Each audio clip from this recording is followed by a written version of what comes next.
Welcome to Skanda TV. Megastar Chiranjeevi నటిస్తున్న latest movie మన శంకర వరప్రసాద్ గారు.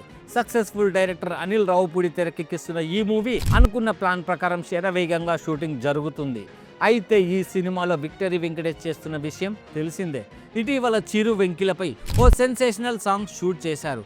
సంక్రాంతికి ఈ మూవీని రిలీజ్ చేయడానికి ప్లాన్ చేస్తున్నారు. ఇది ఇలా ఉంటే ఈ మూవీలో వెంకీ నటించాలనే ఐడియా ఎవరిదో అనిల్ రావుపూడి బయట పెట్టేశాడు. ఇంతకీ ఐడియా ఎవరిది, అనిల్ రావుపూడి ఏం చెప్పారు, పదండి చూద్దాం. ఈ క్రేజీ మూవీ షూటింగ్ చివరి దశకు చేరుకుంది. ఇటీవల మీసాల పిల్ల అంటూ సాగే పాటను రిలీజ్ చేయడం, ఆ సాంగ్ హిట్ అవ్వడం తెలిసిందే. తాజాగా శశిరేఖ అంటూ సాగే సెకండ్ సింగిల్ రిలీజ్ చేశారు. ఈ పాట కూడా విశేషంగా ఆకట్టుకుంది. ఓ వైపు షూటింగ్ చేస్తూనే మరోవైపు ప్రమోషన్స్లో స్పీడ్ పెంచారు. దీంతో ఎప్పుడెప్పుడు ఈ సినిమా థియేటర్స్లోకి వస్తుందా అని ఆతృతంగా ఎదురు చూస్తున్నారు. సంక్రాంతికి ఈ భారీ క్రేజీ మూవీని భారీ స్థాయిలో రిలీజ్ చేయడానికి ప్లాన్ చేస్తున్నారు.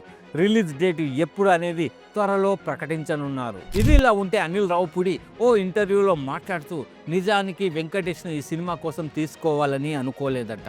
స్క్రిప్ట్ మొత్తం ప్రిపేర్ చేశాక చిరంజీవి గారే వెంకటేష్ పాత్రకి సంబంధించి ఐడియా ఇచ్చారు.